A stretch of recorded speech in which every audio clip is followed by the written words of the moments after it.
टाटा समूह के पूर्व चेयरमैन साइरस मिस्त्री। आपने इनका नाम जरूर सुना होगा। ये 23 नवंबर 2011 को अचानक उस समय चर्चा में आए थे जब टाटा ग्रुप ने इन्हें अपना उत्तराधिकारी बना दिया था। लोगों को इसलिए आश्चर्य हुआ क्योंकि ये टाटा के परिवार से नहीं थे, बाहरी व्यक्ति थे। साइरस मिस्त्री के चेयरमैन बनने से टाटा के बिजनेस में जबरदस्त उछाल आया था। बाद में रतन टाटा से किसी बात पर मतभेद हो गया, फिर दोनों अलग हो गए। 4 सितंबर 2022 की तारीख साइरस मिस्त्री के लिए काल बनकर आई। उनका सड़क हादसे में निधन हो गया। काल ने उसे छीनकर बिजनेस जगत को बड़ा झटका दिया है। उनकी कार के परखच्चे उड़ गए। कार हादसा मुंबई से सटे पालघर में हुआ। तब वे गुजरात से महाराष्ट्र जा रहे थे। ऐसे में आज साइरस मिस्त्री से जुड़ी 5 बड़ी बातों को आपको बताने जा रहे हैं। साइरस मिस्त्री भले ही अकूत धन के मालिक थे, लेकिन वे जमीन से जुड़े व्यक्ति थे। उन्हें दिस डैट से कोई मतलब नहीं रहता था। पहले आपको ये बताते हैं कि साइरस का मतलब क्या होता है। ग्रीक भाषा से लिया हुआ शब्द है साइरस। इसका मतलब होता है सूर्य या ईश्वर का एक रूप। और सच में ये अपने अधीनस्थों के लिए सूर्य ही थे।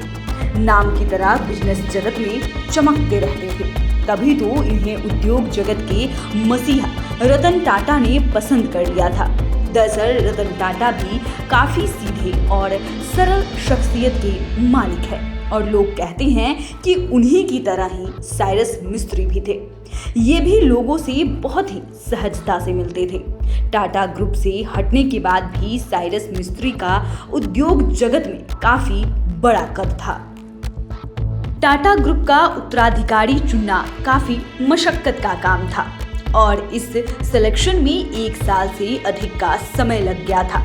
कहा जाता है कि अगस्त 2010 में रतन टाटा के उत्तराधिकारी की खोज के लिए सदस्यों की एक समिति बनाई गई थी। इस समिति में खुद साइरस मिस्त्री भी शामिल थे। इसमें शामिल सदस्यों ने सही व्यक्ति की खोज में दुनिया भर में चक्कर लगाए थे। बैठकों के कई दौर चले थे। दर्जनों बैठकें हुई थी। उत्तराधिकारी की दौड़ में सबसे आगे रतन टाटा के सौतेले भाई नोएल टाटा का नाम चल रहा था। लोगों को भी लग रहा था कि नोएल टाटा ही बाजी मारेंगे, लेकिन ऐसा नहीं हुआ।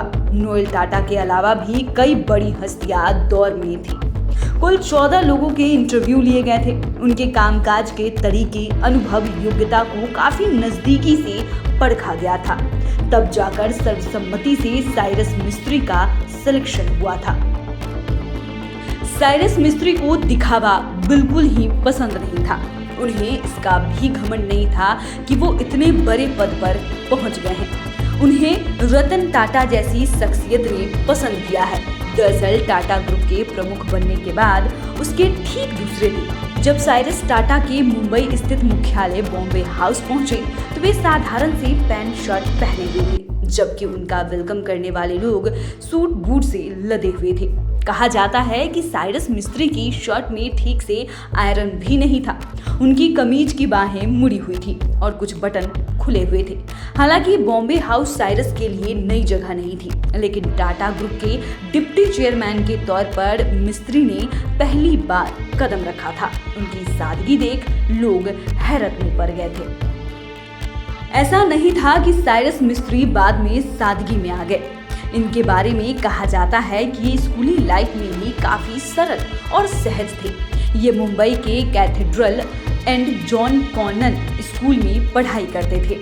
हालांकि घर से पैसे वाले होने की वजह से इनके पिता चमचमाती कार से पढ़ने के लिए स्कूल भेजते थे, लेकिन अन्य बच्चों की तरह टाइम की बर्बादी नहीं करते थे या पैसे को लेकर अन्य बच्चों से कंपटीशन नहीं करते थे।